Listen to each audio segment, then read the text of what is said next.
Come one, come all. You are now listening to the Aux Podcast. Every week, Monday night, hosted by Steelo Max. Roll yourself up something potent, pour yourself a drink, get yourself comfortable. We finna chill.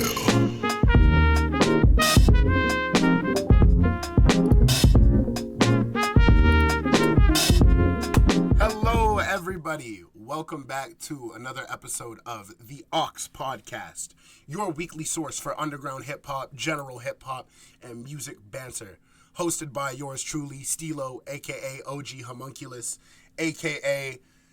Crisco Flawless, and Melvin the Horror. Don't ask me where those came from. As usual, I'm joined by my brother Max, a.k.a. Sir Maximilian, a.k.a. Maxing Out on Aura. We out here. How you doing, brother? Pretty good. They never cease to amaze me with what you come up with on the spot. I feel like it's a problem because, I feel it hits a point where, eldritch horrors just enter my brain and make me say things, and I don't even know what's going to come out of my mouth. Hate when that happens. Right? Many such cases, right? Many such cases. We're back at it, though. Another beautiful week. Everything is good. We're chilling. I gotta ask, brother, as per usual, what have you been listening to, my friend? All right, so I think I told you about this earlier this week, but I went back to Black Antique a few times this week. Oh yeah. Love that album. My number one this week has been 1-to-1 Fucked Up Bezel. Really? I really fuck with that song. That shit is crazy. Good. It's really, really good. Shout out to Pink Sifu. Yep. Love Pink Sifu. This album is special, man. Please press the vinyl. Begging you. Real as fuck, man. I'll spend whatever you want me to. You just got to do it. Yep. I mean, fuck, man. He did just do the Gumbo anniversary, which let me tell you. Yeah. Yeah. There's been 15 pressings of Gumbo though. Give me one of the ones we haven't heard. Agreed. Agreed fully. Yeah, crazy fucking album. Honest to God, the first half of this album I really like, but to me it's the second half that really fucking does it for me, you know? Yeah, the whole closing sequence of the album especially for me. So good. So fucking good, man. Yeah. Right on. What else has been on the menu? Number 2, I got a new song from this week. Talk to the Mass by Shungu, Fly Anakin, Goya Gumbani, and Fatima. That song is crazy. Yeah, fire. Super Shungu fire. Very very quickly becoming one of my favorite producers in this sphere. Between the track he did on Maxo's album last month and then this. He's also done some other stuff. I'm forgetting who he did it for. What did he produce? It might have been off the Fly Anakin album. What did he do off the Maxo album? Ludacris. Oh, that's one of the craziest beats. Okay. Yeah. He's dope. I know he's been doing his thing. He's been doing his thing with a lot of artists from that circle for a while now, and he's starting to get a little more recognition, which I think is awesome. But I really fuck with that single. One of my favorite beats this year, honestly. Yeah. The instrumental is crazy on this song. You put me on this when it came out, and it was fucking crazy, man. Yeah. I saw Shungu, I saw Fly Anakin, I was like, all right, I gotta listen. You know you're in for a treat. Also, shout out Goya Gumbani, super underrated MC. He had I really liked his verse too. He definitely got put on that track. I had never heard him before. He had an album earlier this year, actually, that was really fucking good. I forget the name of it. Yeah, Warlord of the Weegians. Super fucking sick. I found him in 2018 through a Color show, or 2020 rather. Oh shit. Yeah, stupid. Really, really good. The Color show knows their shit. I won't in. put that past them. They put some crazy artists. So I'll find an artist. I was like, damn, I've never heard of them before. And then I'll look and they have a Colors episode from 4 years ago, and I was like, oh shit. Tap the fuck in, bro. Yeah, I'm tapped out. Usually, honest to God, in me first getting into like listening to music, Colors is how I found most of the artists I listen to. It's nuts, man. It's That's nuts. real. Oh yeah. Track number 3 for this week. Number 3, classic, Mr. Have My Way by Yep. Mr. Niante. Yep. Love that song. All timer, dude. Dude, this album, man. Oh, it's so good.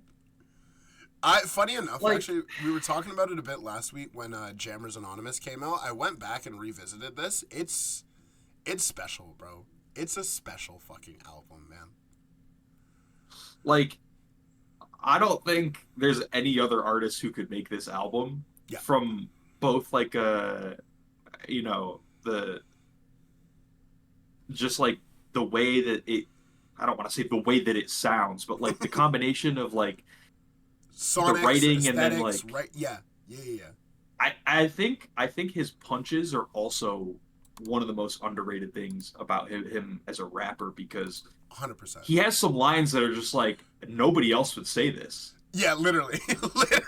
I'm trying to think of one off the top of my head. I'm sure if I clicked a song and like went to a random lyric, I'd find one.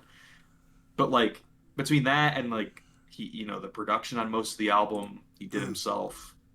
It's just so good. He's a once in a lifetime talent, I think. Like I agree. It's one of those ones, like I'm not to dox myself, but I play this album at work quite a bit actually, just because I think it's a good like aesthetic to be in that kind of environment. And like, dude, every time, like, I have a lot of customers who are in that hip hop sphere. Every time I'm playing something off this, they're like, ooh, like, wait, what is this? It's different, man. This one's crazy. Real shit. Yeah. Track number 4. What are we thinking? What's the vibe? Number 4, I have Moonfire by Mavi, because I listened to it like 8 times last night. Okay, yeah, right on. Crazy closer. Yeah. Crazy closer. Yep. Shout out to Mike on the production. Which is fucking nuts to think about, man. No way. Fucking Let the Sun Talk is not saved to my library, bro. I'm a fake fan. That's crazy. That's crazy, bro. Damn. Yeah. Me and you, I know for a fact we could go on for hours about this album, dude. Like, next level shit. At first, Moonfire was my least favorite off the album, but the more I sit with it and, like, sit with the album as a whole, I say this as if I haven't been sitting with it since 2019, but, like, wraps it up perfectly. It's production, like, everything about it, man. It's next level. Good shit. Yes, sir. And then track number 5, what are we thinking? Track number 5, very unoriginal. It's Land Grab. I like Land Grab. It's a good song. It's fire, man. Like, they did something special with this one, man. They did. We were talking as well last week, like, these Mavi singles that have been coming out, man, like, I think Mavi is going to go down as one of the greatest rappers in history, because, like, the fact that he's able to hop on what seems like any beat ever and, like, fucking body it is crazy, dude. Crazy. Yeah. He's really fucking good. And he just got a billboard in Times Square, man. I saw that, for the, was it for Jammers Anonymous? I think it's for Potluck. I couldn't tell from what I saw, but I'm pretty sure, it was definitely one of his most recent videos that he put out. Because I tweeted that I'm really proud of him. Because, like, dude, I am. That shit is crazy. Ignore the fact that I'm shamelessly... It's Land Grab. Yeah, it's a video for Land Grab. Look at that, man. Shout out Mavi. He deserves all the success he gets. All of it. 100%. Every last little bit, man. I fucking love that guy. As for me this week, it's been a lot of stuff that's been in my every week. Number 1 track I've been listening to is We Outside Rejoice by McKinley Dixon. I don't know what it is about this one specifically. This is already one of my favorite releases of this year, Magic Alive. But, like, every time I hear this song and, like, it opens up and it's just the instrumental and, like, it's a jam, and then it goes into, like, there's something about it, man. Like, he put magic in this song, I think, truly, wholeheartedly. Been spitting with the fuck out of that. I think most of these are also the same from last week, but I got Call the Bro, Tapped In, by Pink Sifu featuring Maxo off of Gumbo. I keep on getting fucking jump scared by Don't Tap the Glass every time I pull up on Spotify, man. Like, oh my god. What have we said about Maxo or Pink Sifu and Maxo that we haven't already said? True. Why is it not showing it up? There's something about, as well, this song, like, opening it up, like, swerving through evil, no L's, like I'm driving illegal, and just the most, like, soulful, funky fucking instrumental ever. That shit has been grounding for me recently because I've been kind of on some bullshit. Super good. Super, super, super good. Track number 3 is actually something that I talked about last week, off of that Dead Fish project, the Perry Mason Oxa here. Happy Man, Greater Than a Great Man. Honest to God, I didn't expect to like this song as much as I did, but I keep on going back to it just because, I don't know, production is incredible, the verses are incredible. It's just been kind of in my brain. I, honest to God, am surprised that I listened to it as much as I did because I didn't think I did. But yeah, that's been one I've been really, really sitting with. Stupid fire. Track number 4, I believe, is Sometimes Papi Chulo off of that Brian Ennals Infinity Lives record. I have been preaching the gospel of this album for some time now, and every week it feels like I have a new favorite off of it. This week is definitely Sometimes Papi Chulo. Just because, like, I'm Dominican, and Papi Chulo is a very, like, significant statement for me, for lack of a better term. Sometimes, like, if it's Papi Chulo, you know it's serious. That's all I'm saying. And, like, yo, sometimes, bro, shit gets crazy. And, like, not to get too personal, but life has been hitting me with some fucking haymakers recently. So sometimes you just gotta fucking do your thing, you know? Am I on track number 4 now? I think so, yeah. Yeah, track number 4. This is a classic, one of my favorite songs of all time. We got Stone Fruit, Arm & Hammer. The more I listen to, I've had this song on repeat literally since, like, 2022, I want to say. It is easily my favorite off of Haram. It wraps up the album so beautifully. I was talking with somebody about how Elucid is, like, obviously a very talented writer, very talented MC, but a lot of his, like, hooks and a lot of the melodic shit he does really sounds like a shaman fucking, like, invoking the old spirits, and this song is no exception to that. It's just been in my brain, man. It's a brain worm. It's so catchy. The Woods verse is fucking incredible. I feel like literally we talked about this last week as well because it was on my top 5, which I think is really fucking funny. And then track number 5, we got a bit of an obscure one.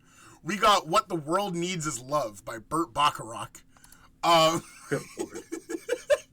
So I watched the first Austin Powers movies with a few friends of mine the other night, and What the World Needs Is Love. Just it's in the soundtrack. And then afterwards I went out, like I went to have my smoke, whatever, and I was just strolling around my neighborhood listening to this like 8 times. Same shit with You and Moonfire. Crazy song, dude. Like, this is one of those timeless ones, man. Yeah. I'm gonna keep it a stack. I wasn't really familiar with Burt Bacharach's game. That boy, bro, he's one of the goats, man. Like, that shit was nuts, dude. So yeah, that's been our week of listening. Let's get right into the new releases because there is a lot of shit that came out that I want to talk about. Yep. I don't know if you listened to any of the new shit that or that came out this week, but a couple things. First was a Domo Genesis EP, which completely I can't speak. A Domo Genesis EP that completely took me out of left field. I had no idea this was coming out. Produced by Grey Matter, who I'm unfamiliar with. He did they have an album together from like 2 years ago. Oh, word? That was pretty good, yeah. I think it had a Fly Anakin feature.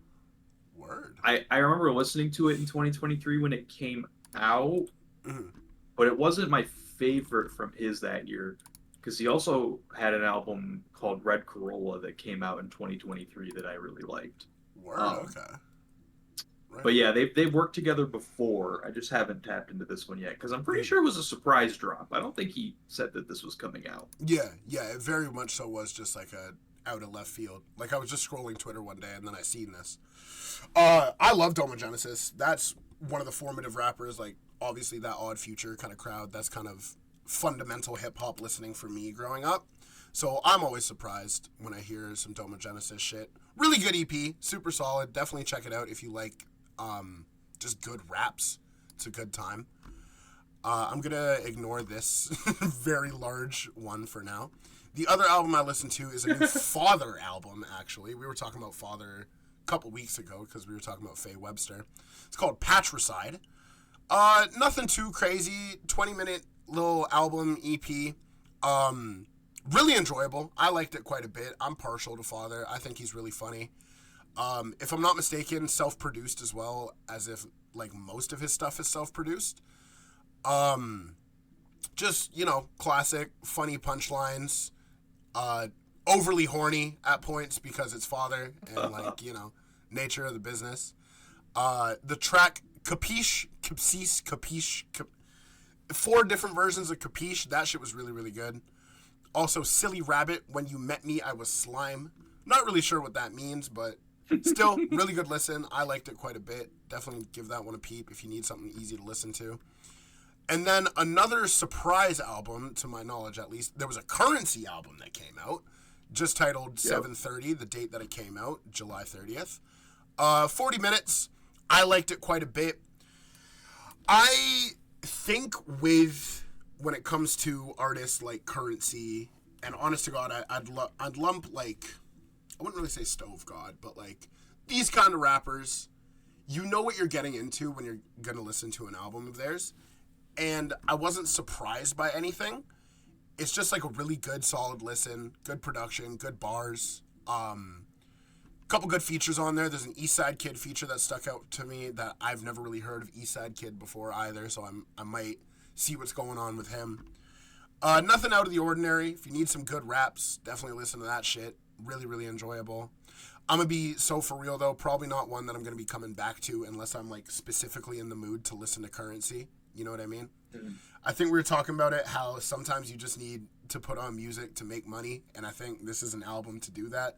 If you need to make some money, put on some Currency, go from there. Another technically new release. This one released on Bandcamp earlier this month, but the new Shrapnel and Raffi record, Lincoln Continental Breakfast, finally hit DSPs. If there is one thing that I want my listeners to listen to this week, it's this right here. One of my favorites from this week, or from this year, sorry. Fucking crazy, man. Like, Shrapnel, in my eyes, are being cemented as one of the greatest hip-hop duos of all time. Which is crazy because, like, you know, Arm & Hammer exists. But, man, like, everything that these guys do, they're just getting better. They have no signs of slowing down, it seems. Genuinely, every track off this shit is fucking crazy. Shabazz Dub is nuts. Blade Opera is fucking crazy. There's a cut with Fatboy Sharif, First the Fat Boys Breakup, which is also fucking crazy. A little homage to Wrecking Crew, Shrapnel and Zilla Rocca on Lie Detector Tests. One of my favorite produced this year, Raffi is a fucking sicko. He did a lot of the shit off of Bruiser Wolf's album this year, Potluck, and the one last year, My Story Has Stories. That little producer tag of the Zelda hearts getting low, that's him, his signature. Fucking crazy. This second last one, or third last one I'm going to talk about, rather. I'm going to keep it a stack. I didn't give it a full listen, but there was a new Yeet project that someone told me I should check out, Dangerous Summer. I've never been a big Yeet guy, personally. Not really my thing. This, if you like that kind of, you know, trap, party, ignorant shit, just fucking turn up music, definitely give this a peep. Not really my thing, personally, but for, if that's your vibe, then, like, go for it, you know? Definitely something that was on my radar, but I knew I wasn't really going to enjoy it too much, truth be told. Just not really my thing. I've been yapping for a fucking minute. I only have, like, 2 more that I want to get into. This is a Bandcamp release. Peace to my brother Swoon Unit, just dropped at a moment's notice. I know Bandcamp can be intimidating for casual listeners, but I also encourage everyone to go and listen to this. It is an absolute love letter to jazz and hip-hop and all that good shit. One of my favorite produced this year as well, Swoon Unit, is a fucking sicko. It's a love letter to, I'm Roy Ayers, I believe. A lot of samples, of like his whole discography. Short little EP. I want to say it's like 25 minutes, give or take, 8 tracks. Just good fucking classic boom bap, raps, jazz, good instrumentals. This one I encourage everyone to go and listen to. It was super, super dope.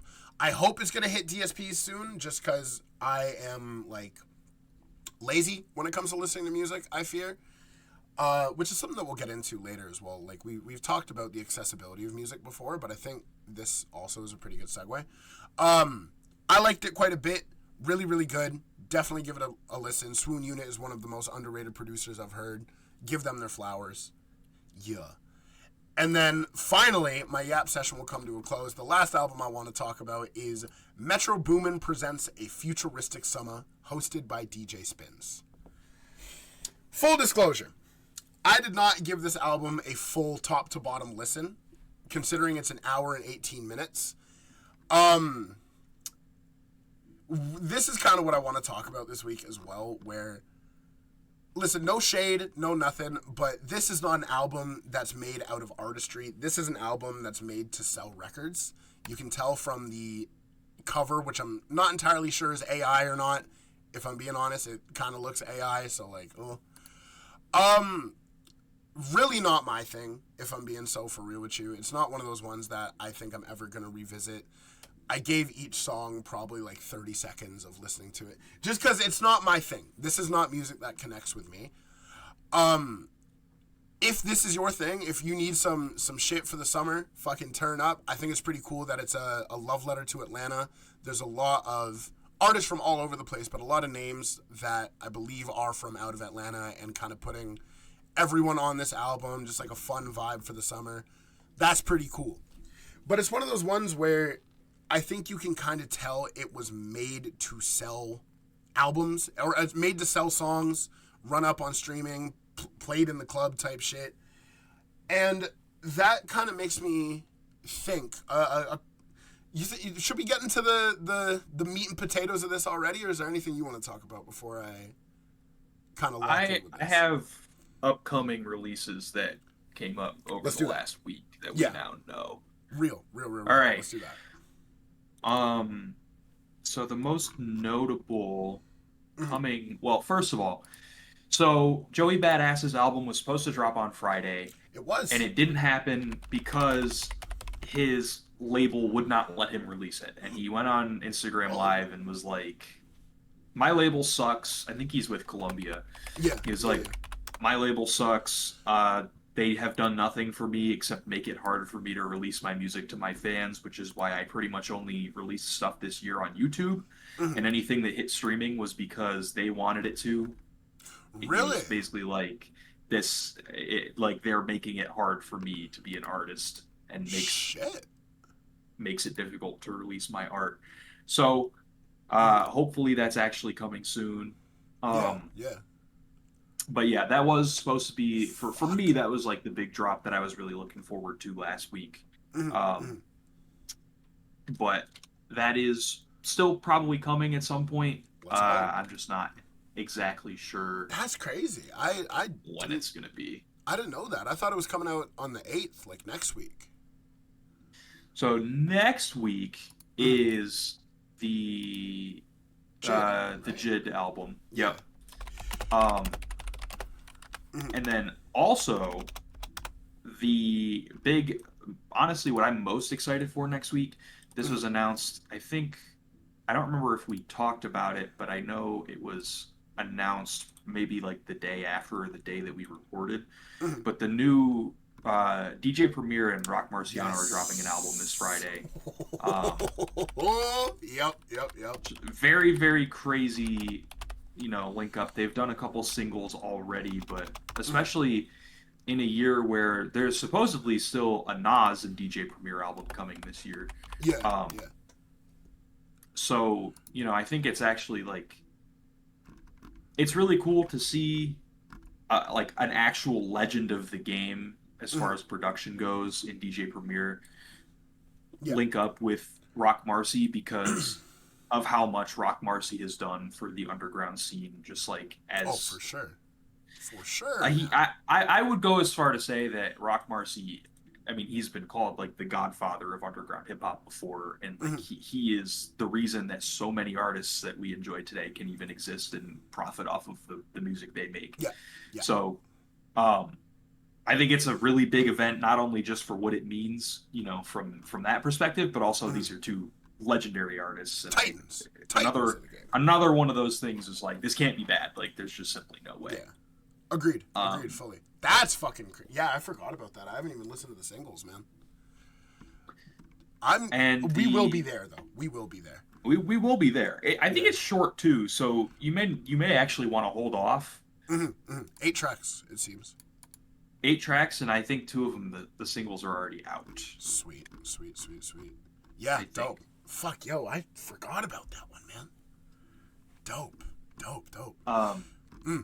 And then, so for the JIT album, that's also coming out this Friday.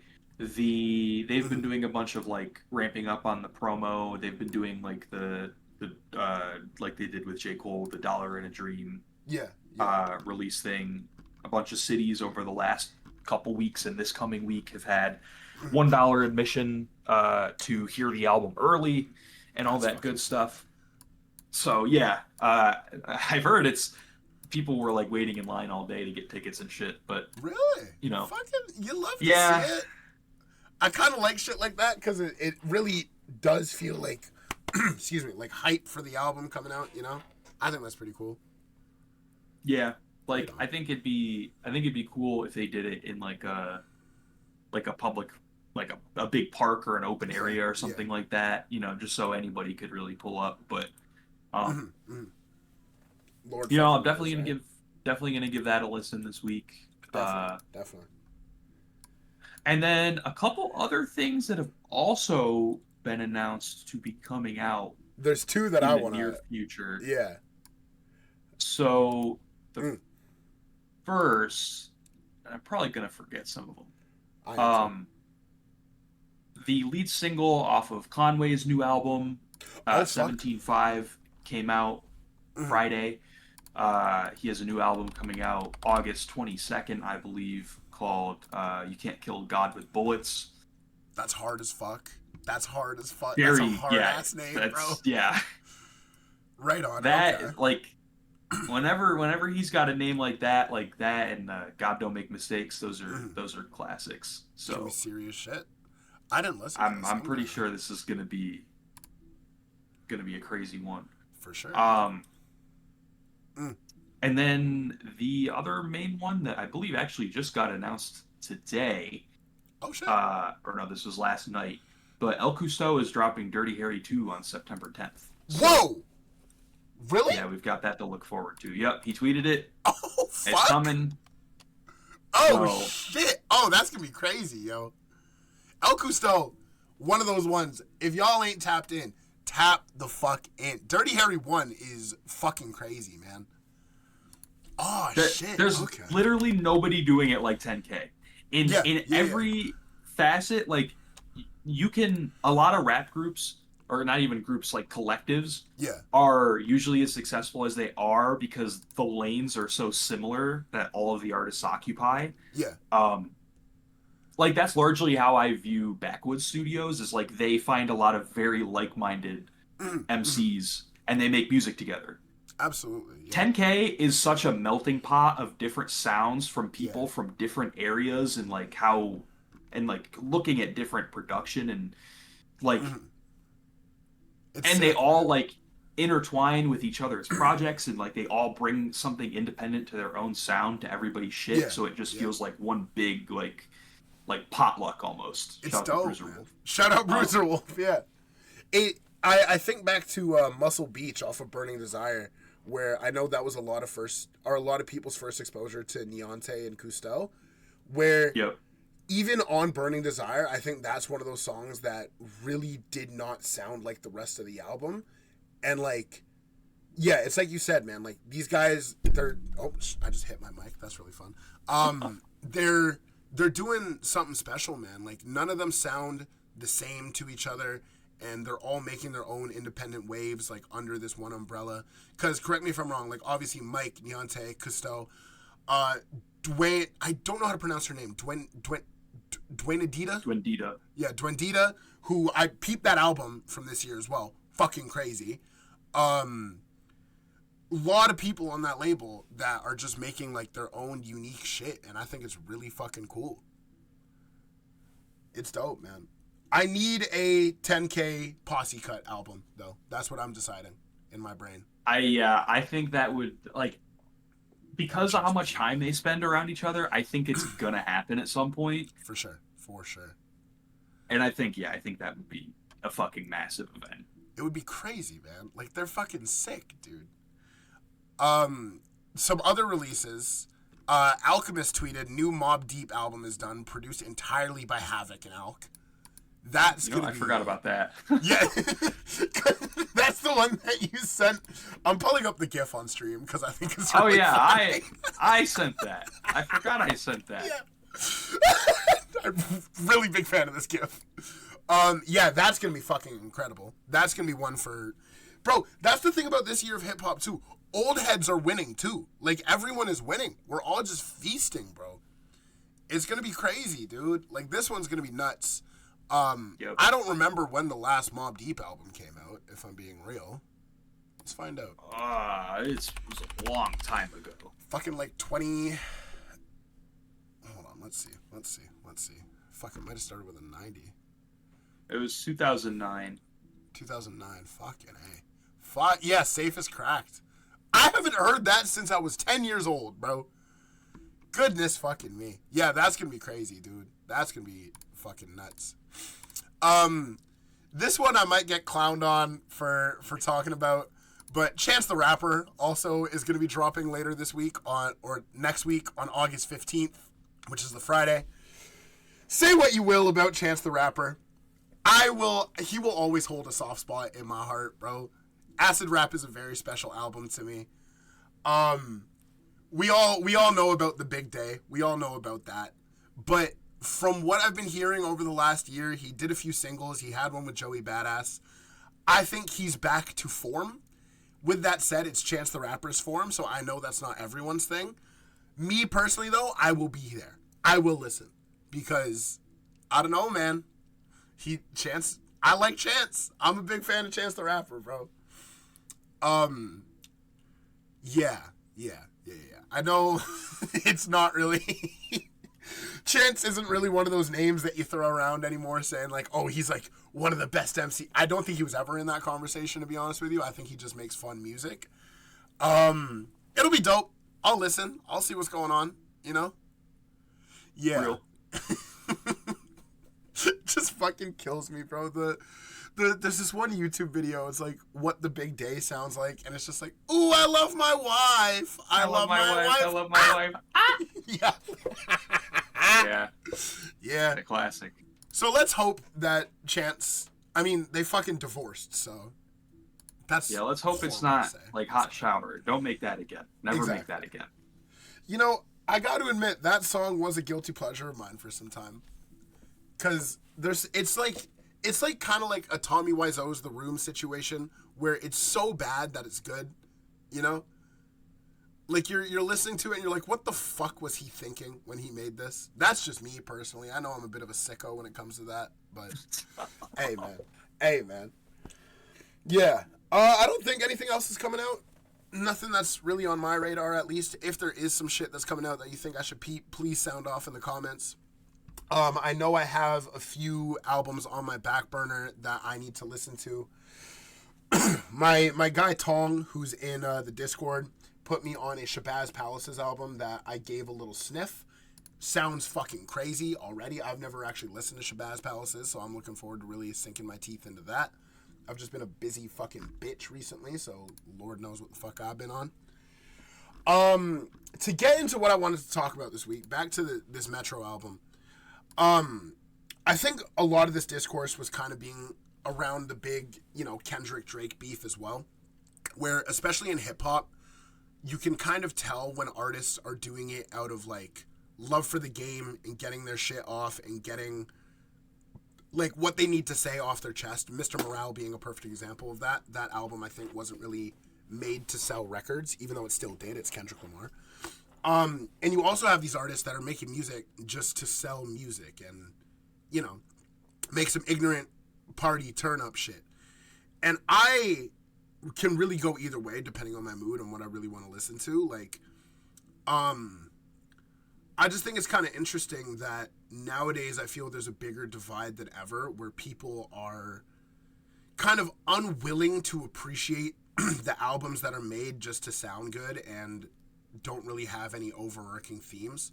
Like, I feel especially when it comes to underground hip-hop, people are so concerned with, you know, the artistic merit and this and that. And like, what are they really saying? What are they trying to get off their chest?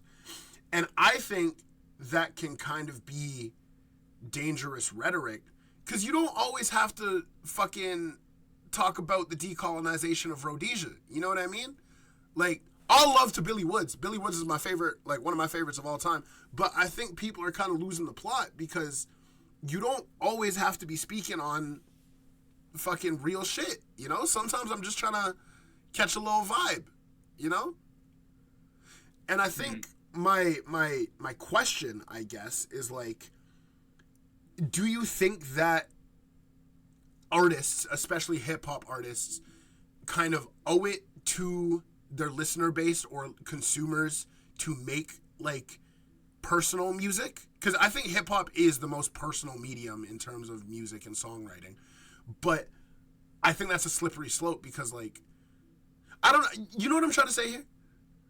Yeah, and I think it's a faceted issue because there are a large number of consumers of not only just hip-hop, but art in general, who don't give a shit about the artistic process, really. They just care about what sounds they're hearing and whether it sounds good to them or not. So you really can't offend those fans. And a lot of the times, those fans hold the opinion of the masses, where if someone tells them that they should or shouldn't like something because it's good or bad, they're very likely to just listen to them and move on to the next thing that's popular. That's real. And that's I think that's like a big problem with a lot of artists who get really, really big, really, really fast, is that they're kind of at the mercy of those commanding voices, like the big media outlets who are like, this is a good album, you should go listen to it, or nobody's listening to this shit anymore, nobody's posting it, and like all of a sudden those numbers really start to fall. While it's like a speed run to the money and the fame to some degree, like I think it's really easy to lose everything because you never really took the time to build it. But at the same time, it's very possible, and artists have done it before. They've been able to build these fan bases and get more, get loyal supporters who will always listen to the stuff that comes out, regardless of what the media says or thinks about their music. And that doesn't necessarily, have anything to do with an artist's, like the merit behind their art or necessarily what they talk about. But I think one of the best things about this circle, especially, is the people that listen to the music all respect art to a certain degree, to the point where they won't let that happen to artists they support unless the artist they support really fucks up. Yeah, like does some fuck shit. Right. Yeah, that's super real. Like, I was thinking about it the other day because I seen, it was the second anniversary for Utopia by Travis Scott, right? And that's one of those albums that when it came out, there was a bunch of buzz around it. A lot of people had it in their album of the year contention. A lot of people had, saying it's a 10 out of 10, blah, blah, blah. And then on the opposite end, you had a lot of people saying it was a soulless, hollow, just like fucking media ploy. And it's one of those ones, I haven't heard anyone talk about that album in like years at this point. And it makes me wonder where it's like, you have something that's this big and this buzzing. Was Travis really like getting in his introspective bag on that album? Not really, no. Does it sound good? some of the songs to me. But it makes me wonder, like, with how people are consuming music, especially hip-hop now, I think the idea of making that music just to sell records and to sound good for a summer is kind of unsustainable, because there's going to be artists that have, like, super bloated discographies of shit that doesn't really... Not saying that it doesn't matter, but it's like, am I really going to go back to Metro Boomin Presents A Futuristic Summer in like 20 years and be like, oh, fuck, I remember where I was when this dropped? Not really, no. Am I going to go back to Black Antique? I remember the day that I first listened to Black Antique because, like, I don't know, like, I don't know what I'm trying to say here, but I think that a lot of artists need to be kind of cautious of making music just to sell it. Because I feel no matter what, a Metro Boomin record, you have the name associated with you. You're going to sell that album no matter what. People are going to be talking about it. And I think making these, like, kind of bloated albums with kind of nothing burger songs it's going to get unsustainable at a point. And, like, me and you have been talking about the albumoftheyear.org core of listeners. And I think it's dangerous on that end of the spectrum, too. Because, like, I think what it really boils down to is just listen to the music that you like at the end of the day. But I do really think that there is a problem in oversaturation in the music industry where people are just dropping fucking, like, just records for no reason. I'd even say kind of like, respectfully, Boldy and Fahim kind of have that problem where you're making so much music, and yes, of course, you're, like, getting your bag off of it, power to you, but it's going to come a point where, like, it all kind of blends together, you know? Yeah. Yeah, it's weird because you can see artists who do that and get a certain, like, reception from mainstream audiences. Yeah. Like, Youngboy drops a shit ton, right? Yeah. Let me double check, just because I'm pretty sure he does. Youngboy. It's Youngboy Never Broke Again, right? Yeah. Okay, he's only had, I guess, in 2025 and 2024, he's only had 4 albums, which that's still is quite a lot, bit, though. Like, but it's still not on par with, like, the Boldy and Fahim output. Like, that's an anomaly. And it's one of those ones, like, do you think, because where I'm at, even with artists as, like, prolific, I'd say prolific. I think Travis Scott's the perfect example.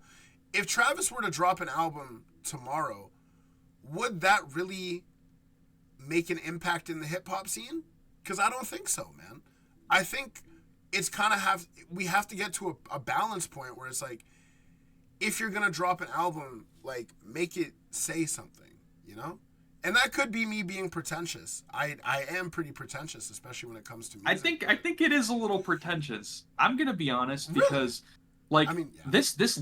This literally did happen, like, 2 weeks ago. Like, Jack Boys 2 came out, and everybody was like, yeah, I don't really care. But real, actually. But I think it's important for there to still be artists like that, because they're still making music for somebody. The person that's receiving that music and listening to it is not somebody who's talking about music online. It's the person who's opening their streaming app, they're seeing new Travis Scott album, they're going to listen to it, and they're going to bump their head the whole time.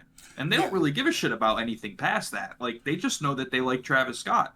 Whether they actually like Travis Scott or they were told to like Travis Scott, who knows? It doesn't matter to them, though. They don't give a shit. It always, like, as somebody who dives into music and listens to so much music and has such, like, an emotional connection with the music that I listen to, sometimes it's super hard for me to remember that there are some people who don't really like music. Music is not the soundtrack to their life. Like, they just exist in a world where music is, and they listen to the stuff that they think that makes their ears happy. And that's as far as it goes for some people. And I think it's important for those consumers to still have something to listen to. Yeah. Because the day that the only way that hip hop is profitable is by making super abstract art, or just like any level of art in general that requires people to think. I think that's the point where the online discourse gets extremely unbearable, and like where people just start to talk about things because they feel like they have to engage with it. So that's real as fuck. I think keeping the barrier of entry low for music in general as an artistic medium, I think, is important because of that there's just always going to be this group of people who don't really care about any of the messaging behind any of the music that they listen to. I think I'm kind of contradicting myself in that sense, because I do agree. I think that there needs to be some just like entry level shit you can put on, you know, a Metro record, a Travis Scott record, a Drake record for that matter, and just, you know, vibe out to the music, whatever. I think especially with me starting us starting this whole podcast thing, I'm getting kind of lost in the sauce in terms of like music discourse and, you know, the significance and like the sonics, whatever, where, yeah, I guess I am kind of coming from a pretentious point of view, because to me, like, I listen to Jack Boys too. I got nothing out of that album. Like, it sounded solid. Yeah. I'm not going back to it. I'm not recommending it to anyone, you know, and if it's your thing, like, please, like, I'm happy to hear that. I think, at least like me personally, maybe I should just chill the fuck out and not listen to, not sit down fucking like pondering my orb listening to a hip hop project every time I want to listen to something. Cause I don't know, man. Like, I feel I'm at least in a bit of an echo chamber online, especially when it comes to like, you know, Twitter and a lot of the new shit that's coming out. Like, I don't know. I had another overarching point, but my brain doesn't seem to be working today. I have one that I am very passionate about. But to cap off your point, I don't think it's pretentious, because what you got from listening to Jack Boys 2 is what everybody got listening to Jack Boys 2. The only difference is the music that you engage with, you want more than what that gave you. But for a certain group of people, that's all they look for. That's so like, that's real as fuck. Like, I go back to that my album brother. doing nothing for you. That album doing nothing for you fulfilled everything someone else wanted. Yeah, that's real as fuck. Because I, like, to the same consumer who liked that, I could put on a Billy Woods record and they're gonna be like, what the fuck am I listening to? Like, yeah, that's real. That's real. Like, I think, God bless my brother. I don't want to, I'm not using this to throw shade at him. He only listens to music when he's driving. That's it. And me personally, I couldn't fucking imagine. I need to be like listening to something constantly. I need to be on roads thinking about the decolonization of Rhodesia. That's me. He's in the whip listening to Money Man, bro. Like, you know what I mean? And once again, no shade against Money Man. Not my thing. Not my thing. Won't ever really be my thing. So yeah, I guess it really is just a matter of how people engage with it. So yeah, sorry, your other point. Okay, this is something I'm very passionate about, and I think we have been largely, as a lover of physical media, been feeling the repercussions of this problem. And I think hip hop sales, to be quite honest, I don't give a shit about. Yeah. Well, I don't give a shit in the way that, like, I don't care how much something sells. That's how a lot of people feel. But I don't give a shit about the discourse of people talking about how much of a problem it is. Yeah. Like, oh, it only sold 10K in 1 week, blah, blah, blah. Who fucking cares? Well, not even that. That's annoying in and of itself. But the people being like, are just constantly saying, oh, hip hop sales don't matter. Like, just ignore it. Like, it's a true statement. Yeah. But the people talking about it, what is it doing? Like, people, and it all goes back to the point that, like, people don't understand that the people that they're engaging with in a lot of these music discussions don't give a shit about music. They don't. Yeah. They just like Travis Scott. They just like Drake. Yeah. A lot of them just like Kendrick Lamar. Like, it's not a one-sided thing. Like, a lot of the people who engage with music in that way, independent of the music that they actually listen to, they don't give a shit about sales. They just bring it up because they think it's a valuable metric. Yeah. And real. A symptom of that has, especially over the last 2-3 years, that has been plaguing physical media. And I think if vinyl CDs, cassettes ever die out, it's going to be because of this. But the culture of physical media and merch packages counting as album sales for first week releases, coupled with the fact that artists are releasing vinyl pre-orders with incomplete track lists because they're getting their shit in 3 days before it goes on to streaming, is like, and they're selling it for the bare minimum value because they don't really give a shit about making revenue off the merch. They just want to sell more because it means they get more promo. Yeah. One of the things that opened my eyes to this in the last couple weeks was, I think it was Ebro was talking about the Clips versus Travis first week sales shit. And they were like looking at the numbers, and someone else on their show, like on the podcast or whatever they were doing, was like, oh, Travis sold 180K first week, and he dropped on a Sunday, and Clips only sold 120. And Ebro was like, I don't remember the exact number, but a very large majority of Travis's sales was merch packages. Yeah. An overwhelming majority, like 2/3 of the album sales were merch packages. Yeah. And when you take a step back and you realize, okay, these merch packages were released at, I think, less than each vinyl was like less than $20 a pressing. Oh yeah, which means he's probably not making any money off of them. Okay, so why is he doing it? And then the person's going to get the record, and then they're going to realize there's 7 songs out of the like 22 that's on the actual album that released. Because they were incomplete, and it's all right. Like it was like partial. Yeah, that's fucking stupid, man. It was only the songs that were finished at the time of the pressing, which at that point was only like 7 songs. Yeah, that's and nuts. Like he's selling 5 different variants, and people, I don't know if it was something that he had advertised or that people had just guessed on their own, but people were guessing that you'd get a 5th of the track list on every variant and shit like that. So people are buying 5 copies of this record. Yeah. That's going to be incomplete. That's going to sound exactly the same. And Travis isn't even trying to make money off of it. It'd be shitty if he was, but I think it's even worse that this is literally just being done to boost first week sales numbers. There's such a loss of respect for physical media and what it means to own it as a consumer. Yeah, absolutely agreed.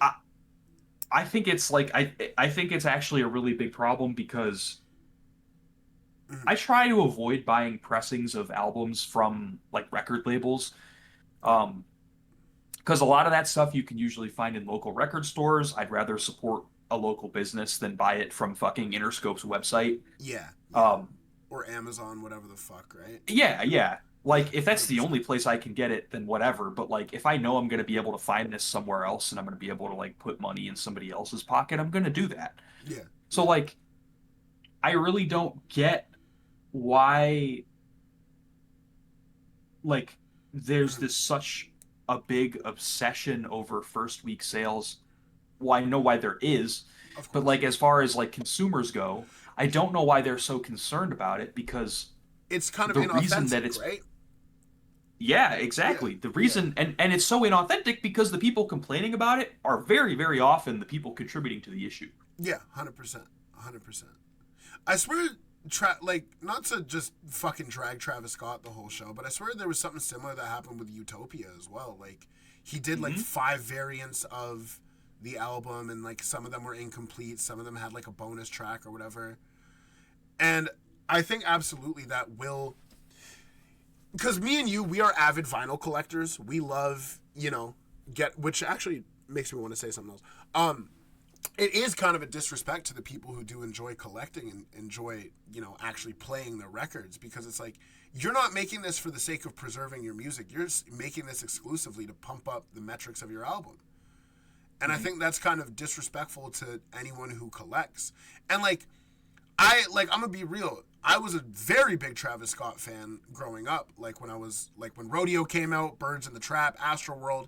If I was collecting vinyl at the time, I would have loved to have those on wax, But I think now, especially within the mainstream and kind of how I think vinyl and CDs are kind of becoming like fodder to the album, where you're really only concerned about the streams, you're only concerned about the discourse online. You're making the vinyl to contribute to that discourse and contribute to those numbers, and it's not really doing anything for the music, you know? That, and I think it's actually also harmful to, it's disrespectful on that point, but it's also harmful because there are already so few companies and independent labels who are putting effort into their pressings and things of that sort. And the second that big artists continue to put these very, very low effort, low quality products out, the more quickly it allows people to think that it's acceptable to do that. Yes, and absolutely. Especially if they see them selling, right? You see them moving, it's gonna be like, oh, well, shit, I should do the same thing, you know? Yeah. Like, religiously, there are only a handful of companies that do pressings for albums that I like, that I'll buy from, because I know that it's going to uphold a certain level of quality. I can't have that confidence buying from Interscope or buying from Def Jam, because I know at a certain point they're just going to start to cut corners, because that's what is selling, and that's what people who, you know, are not really giving a shit, maybe they're buying the records for some reason other than the love of the music. Maybe they're buying it as decoration first and foremost. Yeah, or even but like selling scalpers, whatever, right? Yeah, which is a whole other problem. That is a whole other problem. But I think it all does like center back to people don't give physical media the respect that it deserves. And I think the further away we get from, or the closer rather that we get to allowing it to command this absolutely terrible discourse of first week sales, the more control that we give to record labels over like how music sells as far as physical media goes, the worse it's going to be. I think so too. Because, dude, like, fucking, especially, like, the Clips versus Jack Boys thing, why are we pitting two bad bitches against each other? You know what I mean? Like, when it comes to music, especially, I think being concerned about how much an album is selling is, like, number one way.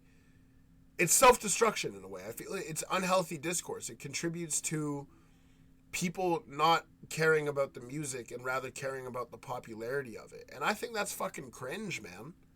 Like, to me, I think some of the best records that came out this year didn't really sell too well first week, you know?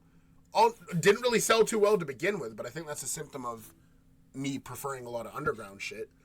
But no, 100%. Like, it's unhealthy discourse. And I think physical media especially, like, it's going to get to a problem where okay, funny enough, I'm going to show this because I did just get it, because it's something that I've wanted for a while. Bear with me for a sec. I just recently got I can see my fucking background.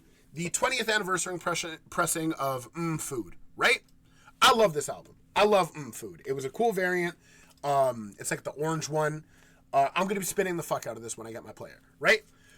I think that also is kind of problematic because, like, that Food came out, what, 2003? No, 2005. Jesus Christ, 20th anniversary. With record sales as well, kind of the whole idea of, like, you know, Doom being, God rest his soul, kind of repressing those albums and just using it to make a quick buck. We're not too concerned about the record sales of, you know, an MF Doom album, like, he already passed. But using physical media as a way, as like a cash grab as well, I think that's kind of a problem too. And I just actively contributed to it. But, I don't know, I like the album. I want it on wax. What am I trying to say? Dude, my brain is not fucking here today, man. But no, I think there is kind of a problem in physical media of not really doing it for the art and for the preservation of music and for people who enjoy it, but rather just to make money, you know? That's why I'm always going to respect, like, you know, Near Mint. Fat Possum is really good. Backwoods, of course, for making, like, cared for and important pressings that is for, like, people who want to collect the music and people who want to support the artists themselves, you know? Yep. Yeah. Like, one thing about Backwoods that I think is really admirable, especially, is they try very, very hard to make sure that everybody who wants to get their hands on something has the opportunity to. Yes, absolutely. Like, there are a lot of pressings of a lot of albums that they do, you know, not even just like, you know, your Big Love exclusives or your HHV ones, but like, you can find a standard black pressing of a lot of Backwoods Studios albums in record stores because they're just producing so many and they're making it easy for people who want to listen to the music. And that's fucking to dope. Get their hands on it. That's dope as fuck. And there's a lot of places that do pressings that do a really good job and that are super high quality that still struggle with that. I mean, like, I am an Elk Records shill. I will buy damn near every album that man puts on the website. But they're all sold out within 30 minutes. And like, for a lot of consumers, they don't get paid on Friday. They may not have the money until a few days later. Yeah. And it really kind of sucks that, especially when he works with an independent artist, it's really hard for people to get that physical media that they want. Yeah. And so I think it's really important not only that the quality is upheld, but even if it's, you know, not going to be the most quality pressing, you know, it's not going to be the most insane color variant splatter, Obi strip, whatever, like, the fuck, rose petals on the inside. No shit like that. But just give people the opportunity to purchase it at a minimum. Just put the cover on the sleeve and put a black record in there. That's all you have to do for people to be able to buy it. Yeah. So that actually makes me ask another question, because I was talking to I forget who I was talking to, but someone who isn't really in the music scene. I was talking how I really enjoy collecting vinyl, and I have like a few, you know, limited pressings, this, that, the other. Do you think it's problematic that a lot of artists will make like 200 pressings of one thing with like a special variant, and kind of, I can't think of any examples, but like only make special pressings of it, limit it to however many? Like Makami, I think is a perfect example, actually. Yeah. Do you think that's problematic? Mock is an extreme example, of course. There's a lot of artists who fall into that. So Westside Gunn is actually one too, because when he does pressings with Doth, usually even like, I mean, I could look at my order history, but they ship out of the UK. So for US consumers, I think by the time that I got some of the records that I have, they ended up being like $80 to $100 shipped. Yeah. Even Canadian for people shipping out of the States, man, it gets fucked. Yeah. Yeah. Like, I think it's, I don't know, because I think to a certain degree, I think that the artists that do that, I think their music commands a certain level of respect to the art. Yeah. And that's kind of what they're going for, is they want this physical copy of media to be an art piece before it's anything else. They're not really necessarily creating this for someone to rip it out of the paper or rip it out of the plastic and throw it on their turntable and listen to the album. Yeah, I honestly don't think that's first and foremost why they're pressing their stuff. I think it's for the people who, you know, want to just be able to say that they have this thing. They think it's really cool. Yeah. They want to have something for people to show that they invest some of their hard-earned money into the art that they created. So from that perspective, I think I can understand it in that space, like in that sense, as somebody who appreciates art first and foremost, and as that being the biggest reason that I will buy physical media, I can understand it from that perspective. As a collector, of course it'd be nice to be able to get some of that stuff on wax.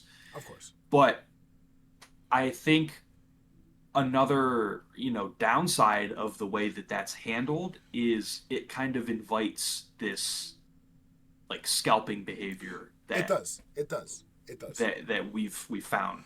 Because thinking about the Big Love pressing of Laughing So Hard It Hurts, and that one Discogs user. I think it can contribute to an unhealthy ecosystem, you know, where a lot of people are just getting it to get it and not really appreciating the art. That's why I'm so thankful. Like, I'd say a solid 60% of the albums that I get on vinyl, I'm getting it from a tour, right? Where I know I am directly supporting the artist that I love. I'm directly contributing to them eating off of their art. And I think when, obviously, like, doing special pressings of that you're charging an arm and a leg for contributes to that as well, making sure people eat off the art. I think it can get a little dicey and a little problematic too, because it's like you get people who cop however fucking many. Like, there was this dude I seen on Twitter when Mavi finally dropped the pressings for Shadowbox, where he said he copped like 2 of every variant. You're not going to be spinning those albums. You're not going to be appreciating those. You're doing that exclusively to resell it. And I think that's kind of cringe, man. Like, to me, that's like what the fuck are we doing here, you know? So and the Mock and the West Side Gun and like those examples, I think, are responsible for some of that behavior because of just the absurd retail pricing and like super limited availability. But I think there are actually a lot of different things that contribute to that issue. And I think that behavior is more of just like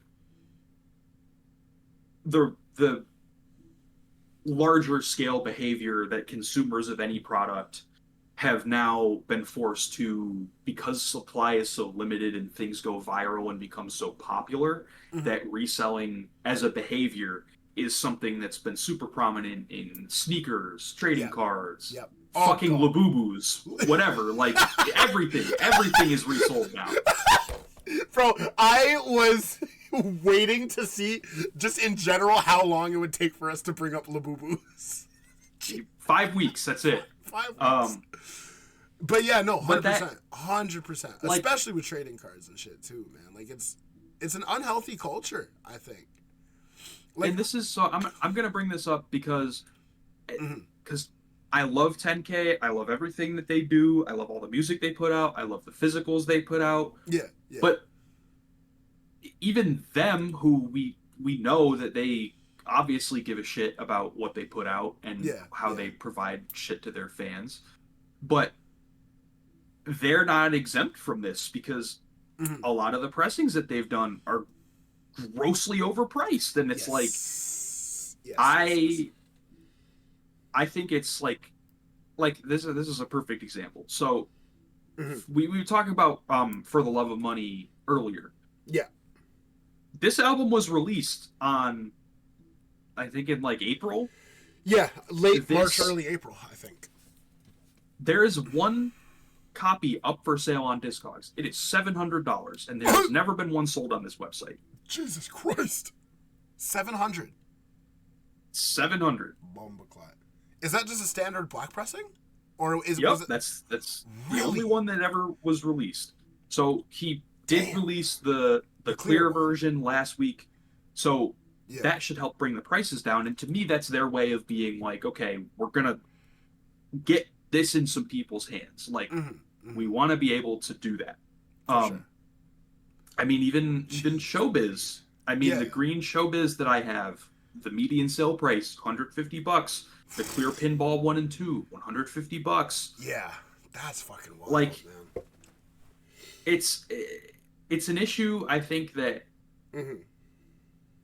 And I think a lot of the reason that it happens in this space, because for a lot of artists who have a really, really, like, that's extremely popular, they have no problem with making enough pressings. Like, you go to any record store, there's 10 copies of every Taylor Swift album in a section. She has her own section in all record stores. 100%.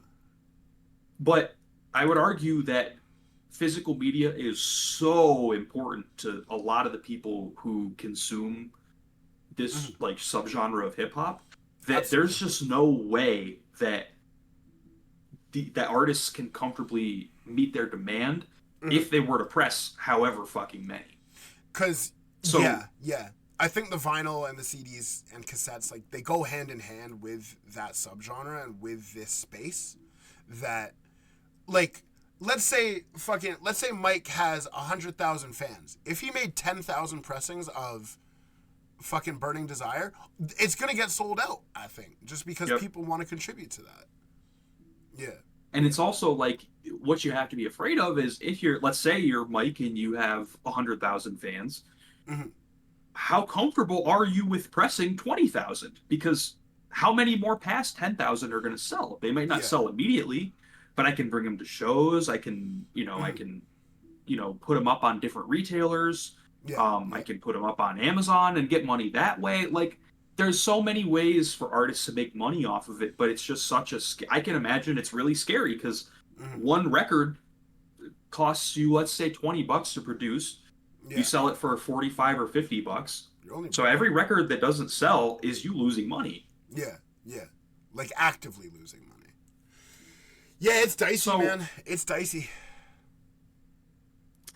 It's a very, like, it's a multifaceted problem. Like, fixing one thing about this isn't going to solve any of it. Like, I think what we can do as consumers and people who enjoy physical media is, when you see something that you like, get it, or that you want to buy it, but be weary and be aware of what you're supporting when you buy it. Don't support. If you really love Jack Boys 2, don't do that. Don't send a guy $100 through PayPal because he doesn't want to pay his cockseller fees. Don't do that. I really want to pull up the picture, but I'm not going to. No, don't do that. But yeah, if you like Jack Boys 2 that much, cop it. You know what? Get it. But just know that when you buy that, you're directly saying, with this $8.59 that I'm spending to get this vinyl, I don't really give a shit about what it means that this is being made for. Right? Yeah. You just have to acknowledge that. And some people are okay with that. And at the same time, you are, if you're okay with that, then, just know that that's low-key contributing to the problem. Yeah. But make your peace with it, though, Yeah. When the day of reckoning comes, just acknowledge that you won't be spared. You know what I mean? Sorry, that's a little extreme. I'm on some shit today, bro. I'm on some bullshit today. And as well, like, if you're copping that $400 limited to 50 pressings, gold dust on the inside of your vinyl, I think you're also kind of contributing to a problem. But I don't know. It's a balance. I suppose. It is. There's no perfect world that we live in. To have those things be I just want to spin my records, bro. I'm just trying to spin that shit. You gotta get a turntable. It's the feng shui, bro. When the feng shui is right, I promise you, bro. Maybe the record player is what makes the feng shui better. Okay. Have I told you about the feng shui radio? No. Oh my god. Okay, we're about to get into this on the pod. So my family, not to get too into it, but very spiritual people. My father especially, he practices a lot of feng shui, a lot of shit. A big fundamental thing in, like, his variant, I suppose, is in a house, your house is divided into 9 squares that are each, like, aligned with a space in the house. Like, for example, where my desk is, right now it is hold on. Right now I'm in the 7, right? So that 7, the energy that's in there has its own thing, you know what I mean? So a good number is the 9. You always want to activate the 9.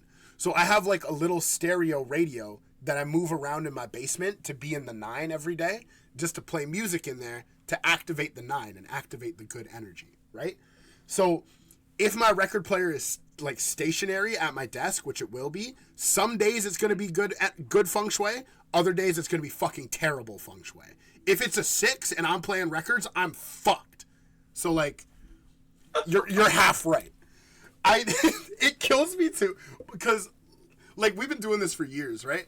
I'm gonna share my fucking screen on Discord because I need you to see what this what this looks like. Hold on, let me do this. Is this gonna tank my frames? Probably. So, but my father, right?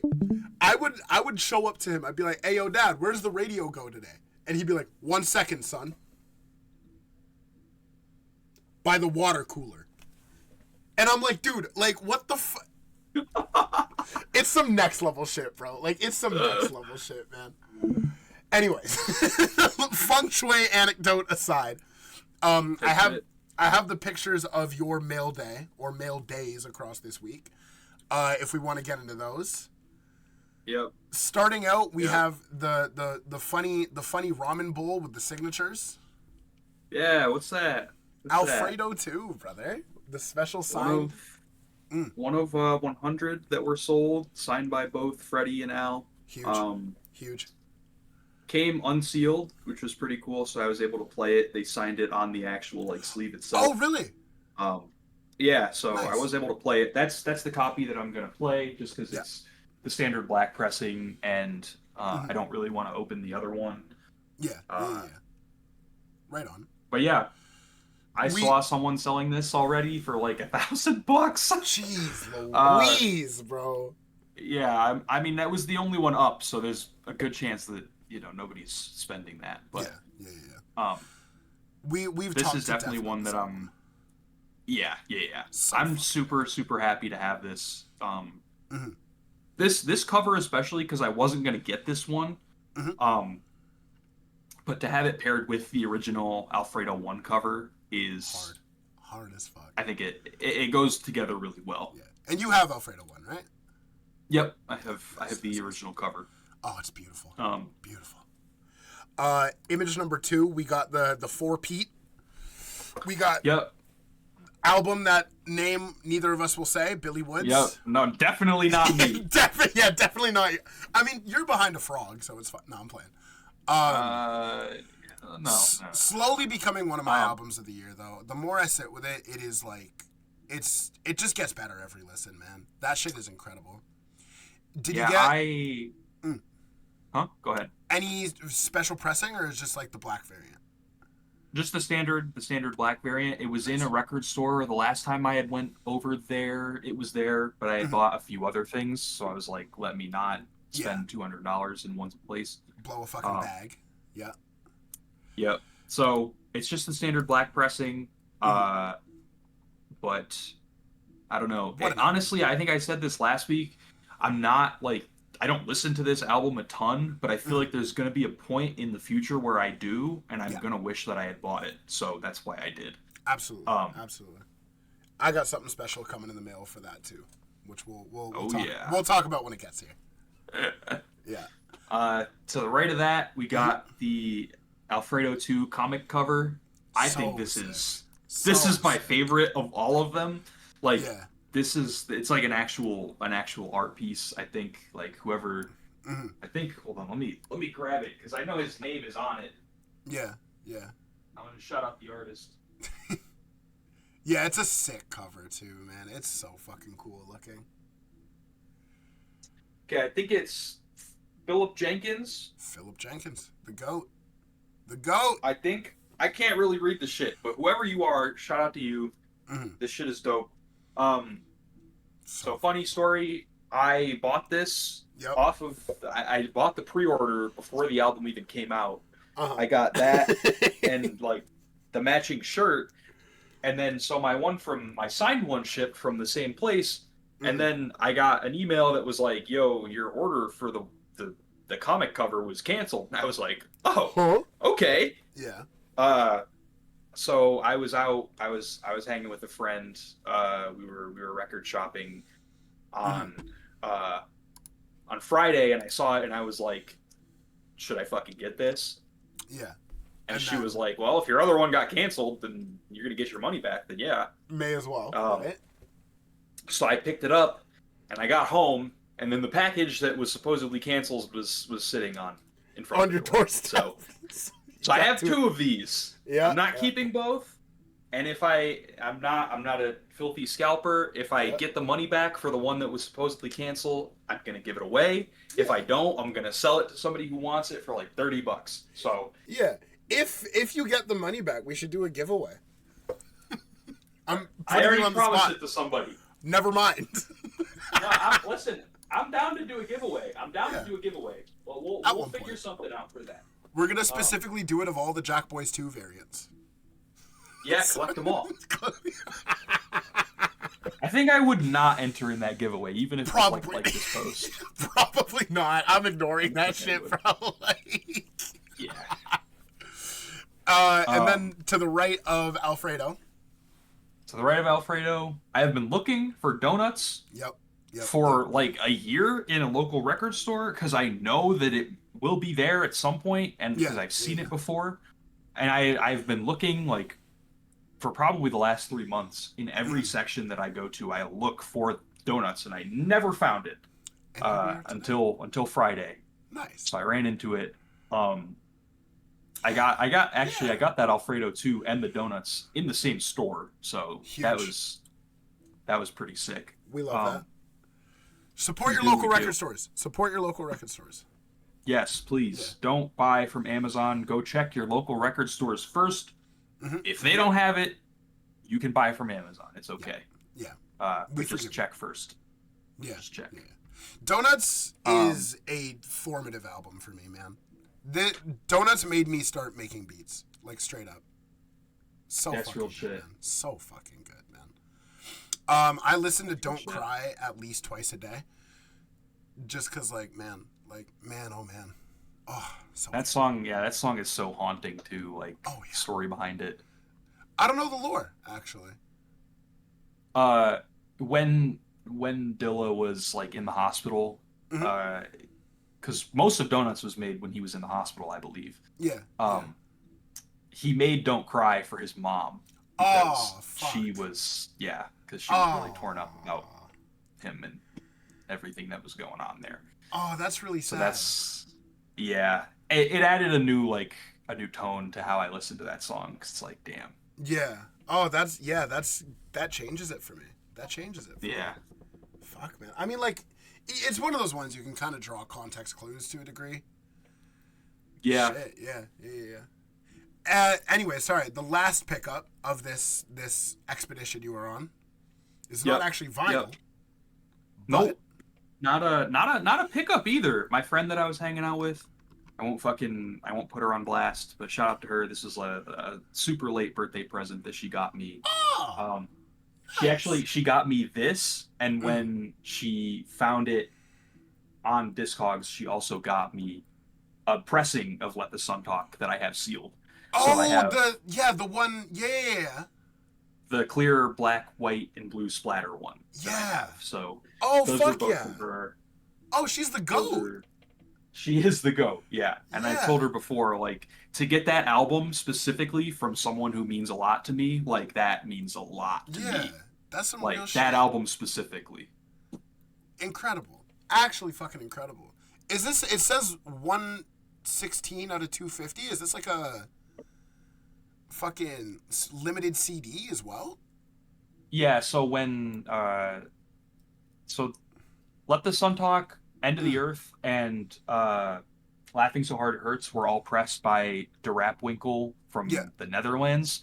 Type shit. And the only pressing that they ever did and only release of their CDs that they ever did were numbered. So all of the copies that I have for all of those albums are numbered. Oh, that's sick. That's fucking cool. Yep.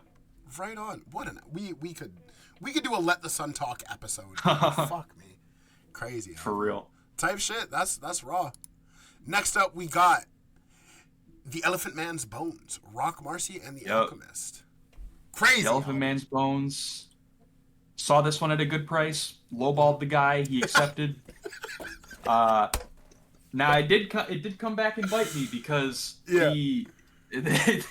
so the sleeve on the left of this picture, the entire top, under where the text is, and the bottom was just all ripped. So it opened like a book, kind of. Yeah.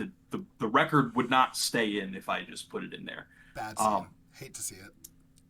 So I threw some glue on it, and it's fine now. Just fucking kills me. Saw it for a good price. Lowballed the guy. Don't get finessed by Max on Discogs as well, guys. Well, if you're hurting for money, come to me first. Type shit. I pay immediately, all right? I'm not going to make you sit there for 2 days thinking, is this guy going to pay for this record? Yeah. I press order now, and then I go to my PayPal, and I buy it. Because if I think too long, I'll rethink it. Of course. But yeah, still, crazy album to own. Very much so. Yep. Yeah, a must cop. And if you can, like, I know you play your albums, so I know you put glue on the sleeve, you'll be chilling. Mm-hmm. Yeah, right on. Yep. Fuck, man, I need to re-listen to this. It's been years. I'm still not entirely sure what's going on the album cover, but, like, hey, man. I think it's, have you ever seen the pictures that are, like, it's one of the images that you can't make out a single fucking object? Yes. Like, yeah. I think that's what it is. I kind of like that. It's just like... It's pretty fire. Textures and plastics. I fuck with it. I'd want to stick my hand in there, you know? Right, I'd want to feel it. Like, I want to know what that feels like. Exactly, yeah. And then, finally, we got Atlanta Millionaires Club, Faye Webster. What a fucking album. I very recently tapped into Faye Webster for the first time. The GOAT. One of my good friends swears by it. Mm-hmm.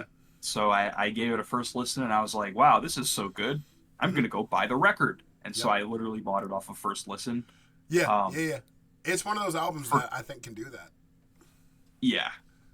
Forgot that it was coming because I ordered it and it shipped from the UK. Yeah. I don't know why we're doing that in big 2025 still as a United States-based artist, but whatever. Fuck it, bro. Get your bag wherever.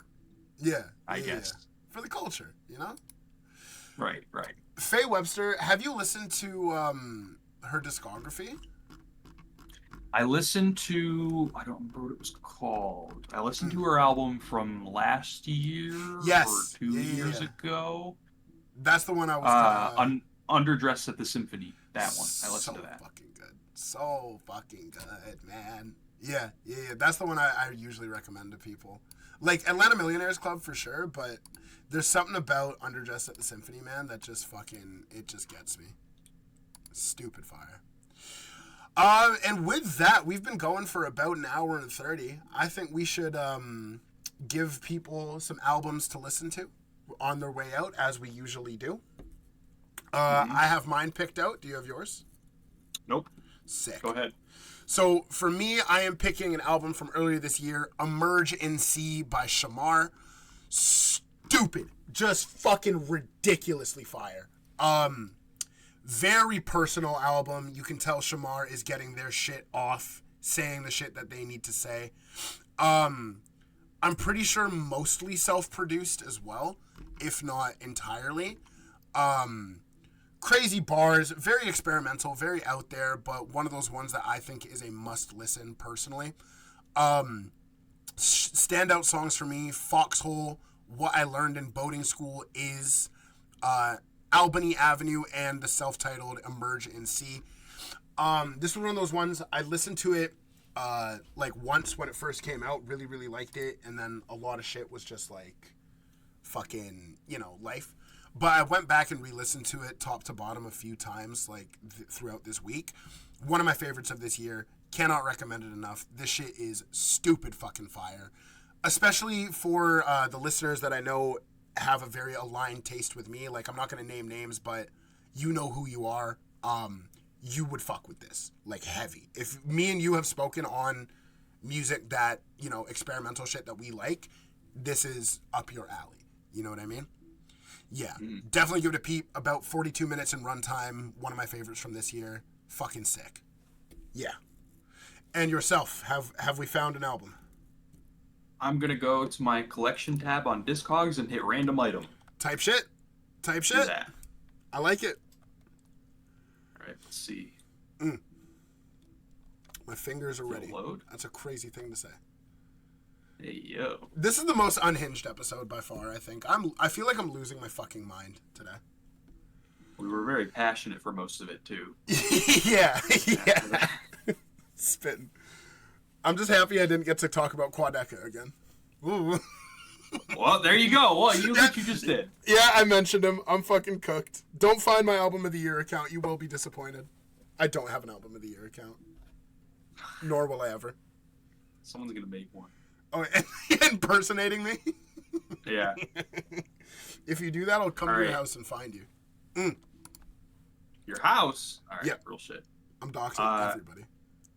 I pressed it and Disco came up by Mike, so we're just gonna go with that. Disco. Yep. I think I might have did that one before, but I don't think so. Crazy. Maybe not. We've talked maybe about in one of the deleted recordings. Yeah, real. The curse recordings. I didn't know Awe has so many more streams than the rest of the album. That song is big. I didn't know that. Yeah, that's crazy. Actually. Huh. I knew Hunger was super big. Like that's his biggest song. Yeah. But yeah, I did not know that people were really fucking with that song outside of.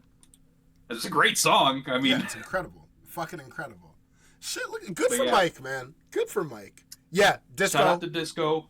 Mike, Niante, El Custo, Anicia Kim, Navin. If someone hears this, do a 5-year anniversary pressing for Weight of the World. Please. I'm begging you. I'll buy 10 copies. Same. I'll buy 10 and I'll give away 9.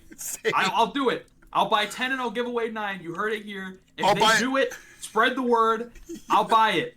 I'll buy 5 and give away 3. Yeah. 100%. Real shit. Oh, yeah. Weight of the World. Oh, man. Yeah, please, for the love of God. I would, yeah. Press it. Yeah. Let it exist, please. Please. I think that is a good place to wrap, my friend. As always, thank you guys for joining us on the Aux Podcast.